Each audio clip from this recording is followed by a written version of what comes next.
Incremental greeting. So here I'm using the image occlusion editor for Supermemo. Now the question is, when you create cards, do you bother to create Q&A or just the image occlusion? What do we mean by that? So let's do one example. So I use the hotkey for this, and I will close the retina. See if I'm quit. Okay, as you notice now I have the child item, and what happens here now? Oh, this is off, right?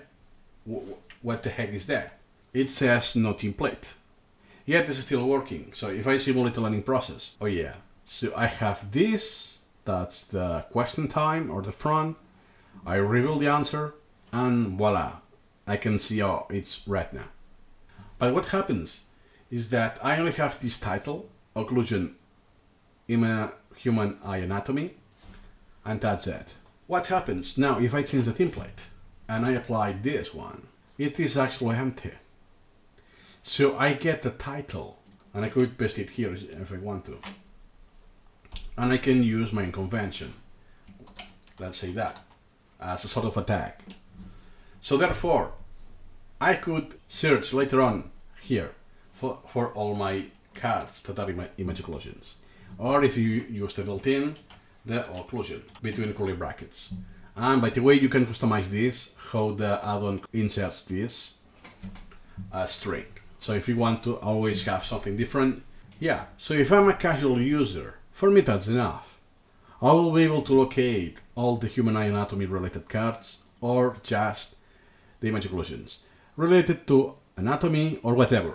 Anything that is on my collection. Or just my template, I could be able to do by going here, and now here the usage that will list all my items using this template.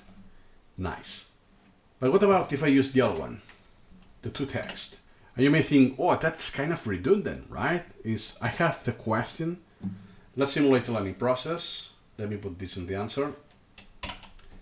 Nice. So you have the question, let's say. The question is obvious. What is the occluded part in the image? No need to ask this. You already know it's an image occlusion. And you put the name, the title. In this case, it's the same that it's in the image. But you can put whatever you wanted. Nice. And you recall, oh yeah, this part of the eye, it's the retina. Oh, it's empty. Why I look at this, right? Well, that is because it's image occlusion. I already know it's retina. It's written there. If you take an extra time to actually type in the answer, you will be able to search for that, because you cannot search text in images.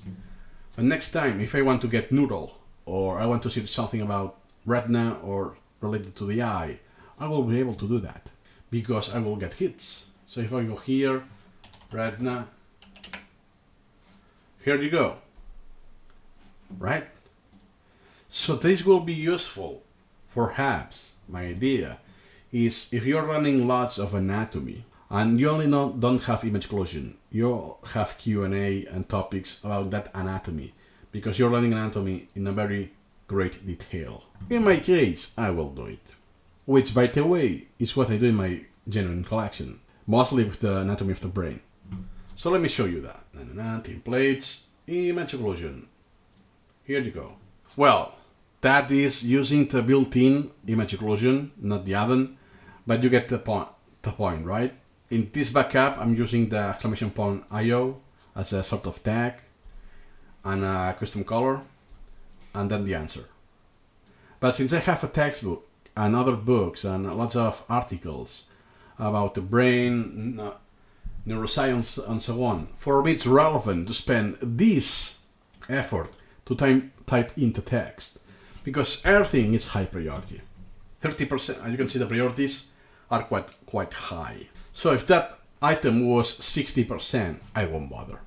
I just have the image with occlusion, that's it. So to wrap up, I don't suggest one approach over the other. That depends on your intended usage, and perhaps that usage or priority will change in time.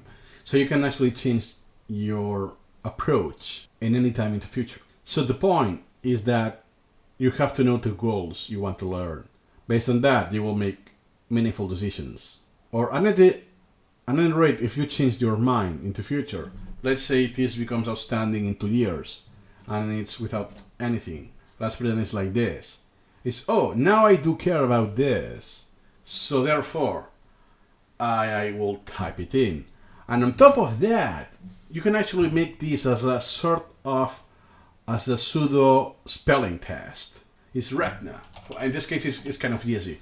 But sometimes I know what it is, but I have hard time actually spelling that because it comes from Latin or Greek, and there's a th, h, whatever that is kind of vague for me. So you can actually spend the time spelling this out and then check, is I spelled that right? And you leave it there. So it's like one spelling test that as a consequence, you're filling in the text. So next time you will be able to search for that. Something you take for free and could be in any point in the future. Very long term, like 2 years in time, whatever. And if this happens to be low priority for you in 2 years, you just do the rep and move on. You don't care. It's low priority. That is what it is. Doesn't deserve much time of yours. So this is just a little brainstorming. Feel free to be a skeptic. Try out everything. The B&A test in a small scale before you decide to go large scale in your collection. Feel free to ask any question, share your opinion, if you already used this, and yeah, I would like to hear from you. Nothing more to add today. See you next time.